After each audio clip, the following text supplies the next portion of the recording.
네, 안녕하세요. 반갑습니다. 어, 네, 저보다 조금 더 잘생긴 목사님이 에, 설명을 다 하셔서 저는 강연을 할 필요가 없을 것 같은데요. 일단 이렇게 오게 돼서 너무나 영광이고요. 그리고 정말 하나님께 영광입니다. 그리고 지금 제가 사실 오늘 원래 옷을 이렇게 안 입어요. 그 회사에서 지금 경상남도 소방관들한테 지원 사업을 하고 있는데 그래서 지금 그것 때문에 창원 갔다가 네, 지금 창원에서 완전 불이 나게 뛰어왔습니다. 그래서 너무 설민석 강사님 강연을 듣고 싶었는데 뒤에 한 5분 아까 욕이라고 했었던 뭐 환향녀 뭐 약간 이 정도만 듣고 지금 바로 여기 들어왔어요. 네, 뭐 이렇게 바로 앞에 사진을 찍네요. 네, 일단 저의 이름 원종건이고요. 생긴 건 이렇게 생기고 옷은 이렇게 입었어도 나이는 26살입니다. 네, 대학교도 올해 2월에 졸업했고요. 네, 그리고 지금 현재는 회사 다니면서 사회공헌 하고 있어요. 보통 이제 이런 아이들, 이런 친구들한테도 자기소개를 물어보면은 이름 얘기하고 나이 얘기하고 자기가 몇 학년 몇 반인지 어디 초등학교 어디 중학교 다니는지 소속을 얘기하잖아요. 그리고 그 다음에 바로 자연스럽게 이어지는 게 가족들에 대한 소개인 것 같아요. 그래서 저도 이제 좀 가족에 대한 이야기로 좀 시작을 해볼까 합니다. 혹시 PPT가 나올까요? 네, 혹시 가족 하면은 대답은 안 해도 돼요. 네, 가족 하면은 어떻게 생각나냐고 이렇게 물어보면은 자기 가족 구성원들 보통 많이 생각하시더라고요. 근데 자기 가족 말고 그냥 가족이란 단어를 들었을 때 어떤 것들이 생각나세요라고 이렇게 물어보면은 이렇게들 많이 생각하시는 것 같아요. 근데 사실 우리 주변에 혹은 이 가운데 있어서도 많이 안 계시죠. 이런 가족 구성을 다 갖고 계신 분들은 약간 시트콤에서나 볼 법한 이런 대가족들인데요. 네, 저도 실제로 살면서 주변에 못 봤어요. 약간 거침없이 얄킥 같은 데서는 나온 것 같은데, 네. 근데 혹시 이것도 가족일까요? 가족이죠, 그렇죠? 이 어린 아이들도 끄덕끄덕이시는데, 네. 아, 근데 사회에서는 어떻게 규정하냐에 따라서 그리고 사회적인 수혜적인 관점에서 봤을 때는 소년 소녀 가정이라고도 불러요.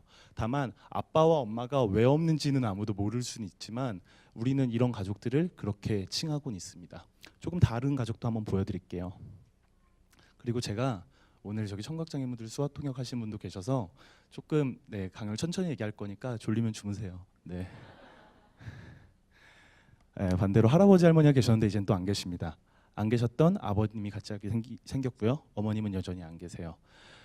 이유는 모를 것 같아요. 뭐 어머님이 네, 징기스칸한테 잡혀갔을 수도 있고요. 네, 저도 정확히는 모릅니다. 하지만 뭐 이혼하셨을 수도 있고요. 돌아가셨을 수도 있어요. 이것도 마찬가지로 사회 수혜적인 관점에서는 한부모 자녀 가정이라고 부르기도 합니다. 또 다른 가정을 보여드릴게요. 네, 마찬가지로 한부모 자녀 가정인데 조금 더 조촐해졌죠. 그리고 이것은 마찬가지로 어, 저의 가정이기도 합니다. 어, 제가 태어났을 때 제가 아까 26살이라고 했잖아요. 빠른 년생인데 93년 1월 19일 생이에요. 네, 너무 놀라지 마시고요. 네, 제가 93년 1월 19일 생인데 제 여동생이 2년 뒤에 태어납니다. 똑같은 생일날. 95년 1월 19일에 여동생이 태어났는데 태어나자마자 심장에 구멍을 발견했어요. 그래서 그 친구 리액션 너무 좋아요. 고마워요. 네. 근데 그 친구를 살리기 위해서 아버님이 독단적으로 스웨덴으로 입양을 보내게 돼요. 물론 경제적인 이유도 있고요. 그래서 저는 뭐 제가 2살, 3살 때였으니까 정확한 인식도 없는 그 시절에 여동생이 생겼다가 사라지게 되는 순간인 거죠. 그로부터 다시 또 2년 있다가 우리나라에는 IMF가 도래하게 되는데 그때 아버님께서 술을 많이 드셔가지고 간경화라는 병을 앓고 이제 또 하나님 곁으로 네, 마지막에 이제 주님을 믿으면서 가시게 됐습니다.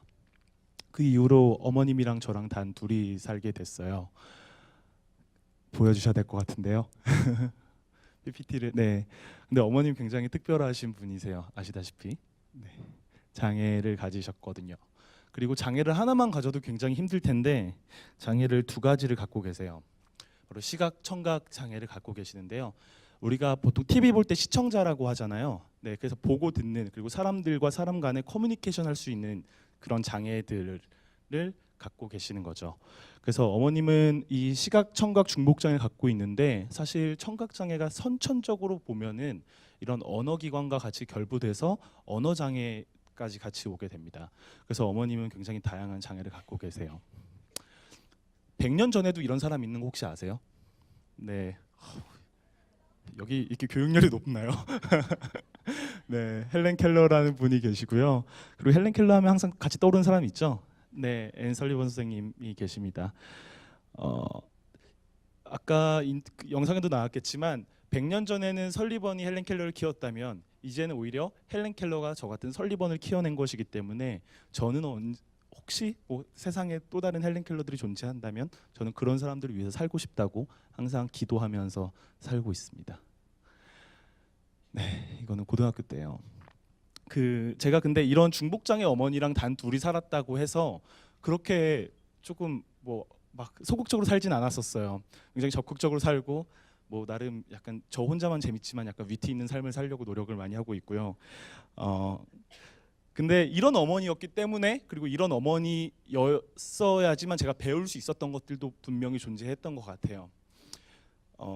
오늘 뭐 비가 왔었나요? 제가 창원을 갔다 와서 여기를 모르겠는데 안 왔어요. 그쵸? 서울에는 뭐 왔다 그러던데 뭐 그런 얘기 저도 못 봐가지고 근데 저는 시각 청각 장애를 가진 어머니와 살았기 때문에 항상 어머니의 손을 잡고 길을 걸어 다니면서 어머님의 눈이 되고 귀가 되어야 됐어요. 그러다 보니까 뭔가 이렇게 촉각이나 미각 같은 후각 같은 것들이 굉장히 발달하게 되더라고요. 그리고 어머님께서 항상 되게 냄새가 좋다. 이제는 무슨 꽃 향이 날 것 같은데 그리고 땅에서는 어떠한 약간 푹신한 약간 물기 같은 게 느껴진다. 뭐 이런 얘기를 굉장히 많이 하셨어요. 어렸을 때부터. 그러면서 저는 우리나라가 사계절이 아니고 더 세분화돼서 24절기가 있잖아요. 이런 것들이 조금 피부로 느껴지는 것 같아요. 저도 이게 무슨 초능력 같아서 뭐라고 설명을 할 수는 없을 것 같은데 이런 것도 어머님으로부터 받았던 능력 그리고 어머님부터 받았던 교육일 수도 있고요. 그리고 제가 이 친구보다 더 어렸을 때 어린이집에 다녔을 때 그때 제가 이 한쪽 구석에 계속 서 있었대요. 여기보다는 여기가 좀 더 잘 어울릴 것 같은데 이런 데 계속 서 있었대요. 왜 그랬냐고 나중에 알고 보니까 이 친구들이 뛰어다니다가 여기에 박아서 아플까 봐 서 있었대요. 근데 저희 집이 원룸에 살았었는데 그 싱크대가 방 안에 있었거든요. 근데 딱 이 모서리가 한 군데밖에 없었어요. 그 싱크대. 거기 앞에서 제가 집에서 맨날 엄마가 부딪히는 거 보고 항상 그 앞에서 엄마가 못 부딪히게 서 있었던 거예요. 근데 이런 약간 생활 속의 그 고통에 대한 공감 능력들, 배려하는 마음들은 진짜 그런 어머니였기 때문에 저는 배울 수 있었다고 생각해요. 네. 그리고 그렇게 어머님과 행복하고 오순도순하게 살다가 아주 행복한 그리고 너무너무 소중한 기회를 맞이하게 됩니다. 저희 집에 낯선 사람들이 찾아오게 되는데요. 네, 마이 베스트 채널 마봉춘 이 얘기 제가 개그하는 건 아닙니다. 예, 잘 모르겠지만 2005년도에 G.O.D 박준영 아저씨가 마이 베스트 채널 막 이러고 있었고 우리가 지금 보는 무한도전 있죠. 그때가 지금도 이때도 있었어요. 예, 이때 유재석 아저씨 알죠? 유재석 아저씨 아내 되시는 분이 아나운서 분이신데 그분이 별명이 마봉춘이었어요. MBC 약자 따서. 예, 그래서 뭐 그때 나왔을 때예요. 그때 또 다른 프로그램이 있었는데 이거는 물론 친구들은 몰라도 돼요. 네, 느낌표란 프로그램이 있었습니다. 그리고 느낌표는 굉장히 다양한 코너들이 모아져 있는 코너 프로그램이었는데요. 그 안에는 눈을 떠요라는 게 있었어요. 요거 한번 질문할게요. 제가 질문 잘 안 하는데 강연할 때 저거 누군지 알아요? 김재동. G.O.D를 알아요? 이 가운데 네. 저 가운데 있는 아저씨가 윤계상인 거 알아요? 아니에요? 윤계상 아닌 것 같아요. 네. 당시에 이렇게 G.O.D 4명과 김재동이 같이 해가지고 MC로 나왔었고요. 이때 장기기증 인식이 너무 떨어진다 그래서 그걸 조금 이렇게 환기시키자. 그리고 장기기증에 대한 신청률을 굉장히 높여보자라는 취지로서 이 프로그램이 있었어요. 그리고 이 프로그램은 모든 장기를 다 이식해주는 거를 도와주는 게 아니고 각막이라고 있어요. 우리 렌즈 끼는 게 있거든요. 눈 안에도 굉장히 다양한 기관들이 많이 있는데 그중에 가장 바깥에 있는 게 각막이에요. 렌즈 같이.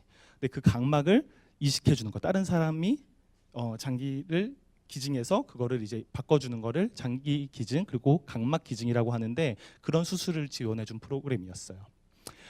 그리고 모두 다 예상하시다시피 저희 어머님은 이 프로그램, 이 코너를 통해서 눈을 뜨게 되시죠.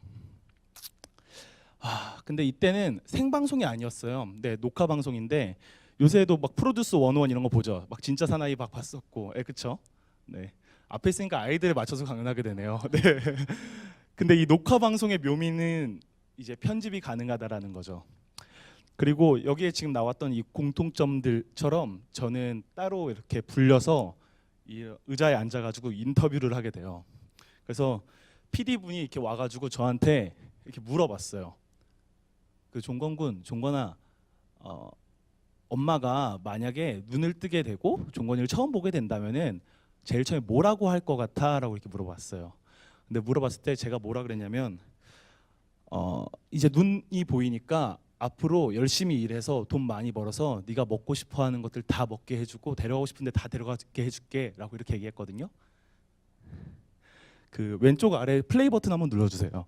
근데 어머님께서는 뭐라고 하셨냐면요. 만아 앞으로 우리도 더 좋은 일 많이 할 수 있는 사람 되자. 네, 어머님은 더 좋은 일 많이 할 수 있는 사람이 되자라고 하셨어요. 그리고 제 얘기는 굉장히 이렇게 장황하고 길고 이렇게 멋이 없잖아요. 네, PPT 좀 당연히 편집됐습니다. 그래서 여러분들은 확인하실 수 없어요. 제가 지금 거짓말을 하고 있더라도 여러분들은 믿으셔야 됩니다. 네, 그쵸. 그리고 이게 편집당한 사람 벙친 표정이에요. 네, 제가 예상했던 것과 어머님이 얘기하셨던 게 너무 다르잖아요. 저는 그 사전에 예상을 다 하고 엄마가 이런 말을 하겠지라고 지금 이 PD님한테 얘기해놨으니까 뭔가 마치 약속한 것 같잖아요. 그래서 굉장히 많이 약간 좀 떨리고 이랬는데 저 말을 하면서 이게 무슨 말인지도 모르겠고 나의 예상과도 빗나갔고 딱 그 표정이에요, 저게. 네. 그런데 어머니께서는 그 G.O.D 김제동 그리고 방송국 카메라 그리고 스태프들 모두 다 물러나가고 나서 저를 손잡고 병실로 올라가신 게 아니고 병원 1층으로 내려가세요. 그리고 원무과 옆에서 제일 먼저 하신 거는 장기기증 서약을 하셨어요. 정리해 드릴게요. 어머니께서 하신 첫 마디는 더 좋은 일 하는 사람이 되자였고요. 어머니께서 하신 첫 번째 행동은 장기기증 서약이었어요. 그러니까 제가 아까 전에 어머님으로부터 받았던 교육들이 굉장히 많다고 했는데 이런 어머님으로부터 있는 가정교육의 가장 근본은 언행일치 교육으로서 받았던 것 같습니다. 항상 어머님께서 저한테 잔소리를 하진 않았어요. 전 진짜 태어나서 단 한 번도 정말 맹세코 공부해라라는 소리 한 번도 못 들어봤고요. 네, 왜 그렇게 웃으세요? 네. 근데 뭐 게임을 좀 덜 해라는 얘기는 하셨어요. 네. 근데 어머님은 항상 폐지를 주우셨거든요. 그리고 공병을 주우시고 그리고 폐지를 줍는 가운데 있어서 책들을 주울 때는 항상 바로 가서 팔지 않으셨어요. 항상 모든 것들을 다 읽어보시고 그리고 혹은 아니면은 저는 이거 좀 하지 말라고 하는 건데 어머님은 책을 되게 깨끗하게 닦아서 이렇게 주변에 선물하세요. 그래도 저는 길가에 나왔으니까 좀 그래도 오염됐을 수 있으니까 그렇게 하지 말라고 얘기하는데 어머님의 마음은 그게 아닌 거죠. 네. 근데 어머니께서 책을 먼저 읽어보시고 본인이 좋았던 것들은 이제 하이라이트 처리하는 거죠. 형광펜 처리해서 그걸 잘 갖고 있다가 제가 때가 되면은 이런 책을 읽어봐, 이 책을 읽어봐 이렇게 주시는 거예요. 그리고 저까지 책을 다 읽었을 때는 그 다음에 고물상에 판매를 하셨어요. 그리고 어머님은 항상 그렇게 얘기하세요. 자기는 세상에서 가장 큰 도서관을 가졌다고. 길거리에는 어떤 책을 만날지 몰라서 매일 너무너무 설렌다고. 그리고 낮 시간에는 또 폐지를 안 주우세요. 지금도 주우시는데 이른 아침 새벽기도 갔다 오신 다음 시간대 그리고 제가 퇴근하고 돌아올 때쯤 나가세요. 낮 시간에는 이제 독거노인분들 혹은 아니면 이제 폐지 주우시는 할아버지 할머님들이 굉장히 많으셔서 오히려 그 시간은 피해서 주우세요. 그리고 낮 시간에는 한번 이렇게 몰아서 갖고 있었던 것들을 가서 판매하기도 하고요. 근데 저희 집은 단 한 번도 그 폐지 주었던 것들이 저의 입으로 들어왔던 적이 없어요. 모두 다 어머니께서는 얼마 안 되는 금액이지만 저희한테 도움을 주셨던 분들한테 보훈하기도 하고 그리고 더 어려운 사람들한테 기부하기도 하세요. 그래서 어머님께서 얘기하셨던 더 좋은 일 하는 사람이 말만 하신 게 아니고 계속 행동을 하고 계시는 거예요. 사실 이 자리에 제가 와야 되는 건 아니고요. 원래는 어머님이 오셔야 되는 겁니다. 네. 저는 그리고 이 말이 저에겐 아주 깊이 들어와서 꿈이 됐어요. 그래서 이때부터 저는 꿈이 뭐니? 넌 앞으로 뭐 하는 사람이 되고 싶니라고 하면은 항상 저는 더 좋은 일 하는 사람이 되고 싶어요라고 얘기하고 다녔어요. 그래서 제가 감히 여기 있는 부모님들한테 얘기하고 싶은 거는 요거 하나만 좀 얘기를 잘 새겨 들어주셨으면 좋겠어요. 자식들한테 어떠한 단어로서 명사로서 꿈을 좀 한정짓진 않으셨으면 좋겠어요. 하지만 그 하지 말라 그래서 무언가 다른 걸 해라라고 얘기하진 않을게요. 근데 다만 너는 꼭 뭐가 돼야 된다. 넌 무조건 여기 가까이 있는 외고에 가야 된다. 그리고 있는 막 명문 중학교에 가야 된다라고는 안 하셨으면 좋겠어요. 저도 그렇게 해서 잘하진 않았거든요. 그냥 요거는 좀 그냥 드리고 싶은 말이었던 것 같고요. 그리고 저는 이렇게 됐어요. 12년 뒤에 더 좋은 일 하겠다라고 계속해서 꿈을 갖고 사는 친구는요. 뭐 이런 것들을 하고 있어요. 근데 이게 되게 자랑처럼 얘기하잖아요, 제가. 근데 어머님이 장기 기증을 받으셨기 때문에 저는 장기 기증 서약을 하는 건 너무 당연한 거였고요. 그리고 장기 기증이라는 거는 서약만 할 뿐이지 실천하는 건 제가 죽고 나서 가장 마지막 육신으로서는 마지막에 지켜지는 약속이잖아요. 그래서 살면서 장기 기증에 대해서 어떻게 내가 감사함을 표할 수 있을까를 고민하다가 헌혈을 하게 된 거예요. 그리고 저는 어머님께서 청각 장애인이시기 때문에 제가 수화를 이렇게 하고 있는 거고요. 네. 그리고 저는 사진을 좀 찍을 줄 아는데 그래서 뭐 네팔에 해외 봉사도 갔다 왔고 외국어 영어를 잘 못해서 오히려 한국어는 잘하니까 한국어 도우미를 했었어요.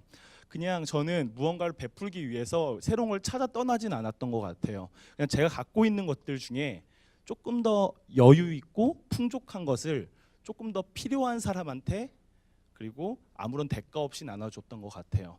요 말은 제가 강연 마지막에 한 번 더 정리 다시 해드릴게요. 이게 사실 오늘의 주제이기도 하거든요.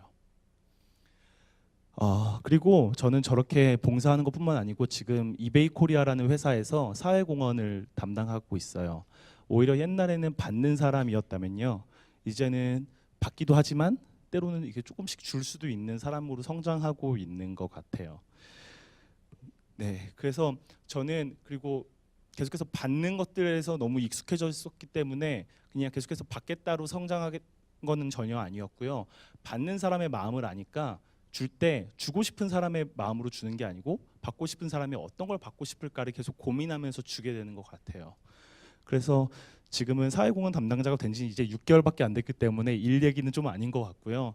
제가 지난 겨울에 또 다른 활동을 했던 것들을 살짝 소개해드리면서 마무리해보는 걸로 할게요. 혹시 이런 단어 쓰시나요?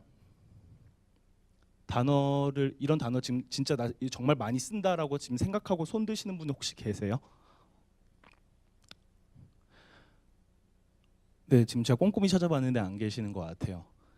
이거는 장애인들을 비하하는 말입니다. 마찬가지로 저희 어머니이기도 하고요.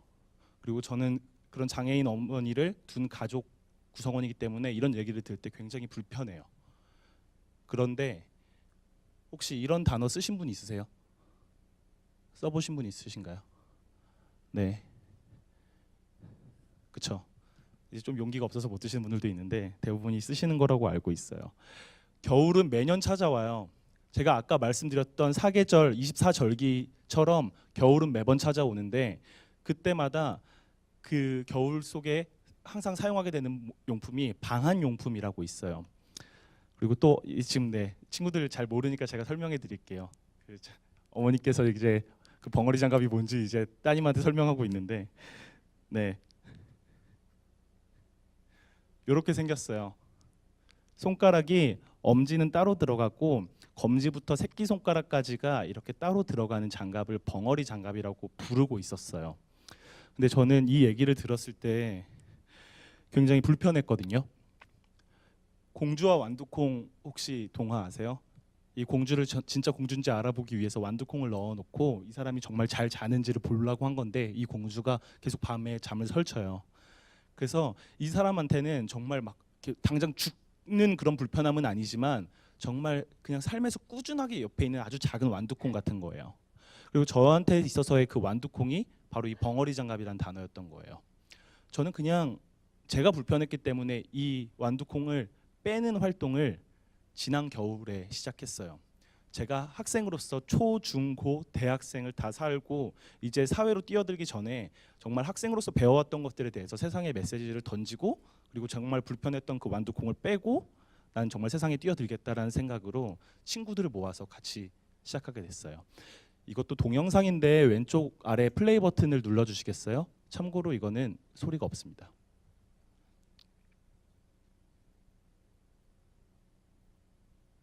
소리 없다고 잘 얘기해 주세요.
네, 저는 벙어리 장갑을 이제 쓰지 말자는 얘기로 엄지 장갑을 써보는 건 어떠세요라고 이렇게 세상에 메시지를 던지게 된 거예요. 저는 학생이었고요. 당연히 돈이 없죠. 근데 장갑은 만들어야 될 것 같고, 사실 저희가 하는 활동은 장갑을 만들어서 판매하는 활동은 아니고요. 그냥 이런 단어를 바꿔서 쓰자라는 거였어요. 그래도 뭔가 막 고민을 되게 많이 하다가 그래도 장갑을 만들어야겠다라는 생각이 들어서 그 인터넷에 글을 씁니다. 그 다음에 그 카카오 스토리 펀딩이라고 있어요. 이제 크라우드 펀딩이라고 해서 많은 사람들이 내가 이런 거 하고 싶어요 글을 올리면은 공감하는 사람들이 이제 엄마 아빠 같은 사람들이 돈을 주는 거예요. 그래 열심히 해봐. 그리고 네가 이거 잘 되면은 네가 리워딩으로 주겠다고 약속했던 것들은 나중에 나 보내줘. 이렇게 하는 거예요.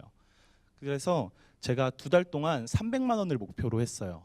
그래서 글을 쓰면서 계속 글을 올렸죠. 근데 하루 만에 1,000만 원이 넘었고요. 그리고 다 2달이 끝났을 땐 2,500만 원 정도가 된 것 같아요.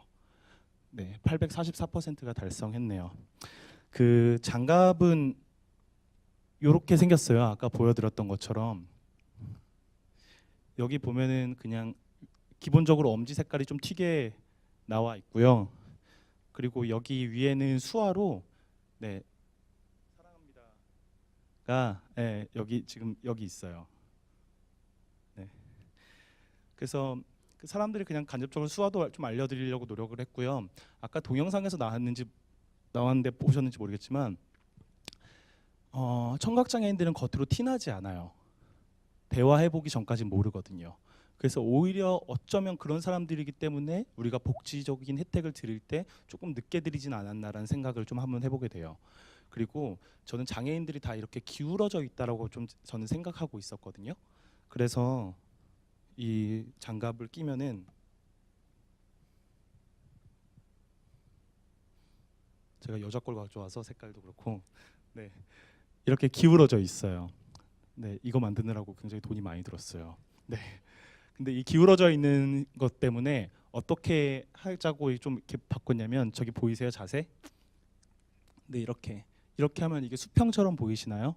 우리가 기울어져 있는 것들을 이게 또 귀를 기울이다라고 하는 게 우리 한국말로 의역을 하면은 이제 관심을 가지다라는 표현이 있잖아요. 이제 청각장애인분들 혹은 이런 단어들에 이런 장갑에 대해서 관심을 가져주세요라는 것들을 의미를 담게 된 거예요. 그래서 이렇게 사선을 넣게 됐고 귀를 기울여 주세요. 그래서 우리 수평적인 커뮤니케이션을 만들어 봅시다라고 하게 된 거예요.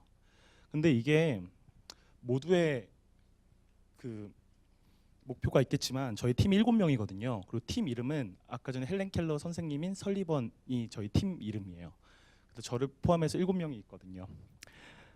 네. 그래서 근데 이 친구들이 다 각자 다른 목표들을 또 갖고 있을 거 아니에요. 이 내부에서. 근데 저는 저의 목표가 뭐냐면은 그리고 제가 가장 보람 있었던 게 뭐냐면 바로 이거예요. 제가 그냥 그냥 한번 읽어드릴게요. 그 프로 보면서 저도 아버지 생각에 참 많이 울었습니다. 아마 아버지가 청각장애인이셨던 것 같아요. 혹은 시각장애인이시거나 바로 나오네요.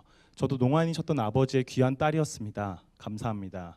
제 입으로 차마 부르지 못했던 장갑의 이름을 부르게 해주셔서 점점점 엄지장갑 너무 예쁘네요. 그 저와 같은 사람들을 코다라고 불러요. CODA인데 영어 약자예요. Children of Deaf Adult라 그래서 청각장애인 부모를 둔 들리는 청인 자녀들을 그렇게 부르는데 이런 사람들이 평생 살면서 자기네 부모님과 연관된 장애이기 때문에 차마 벙어리 장갑이란 단어를 입에 담지 못했어요.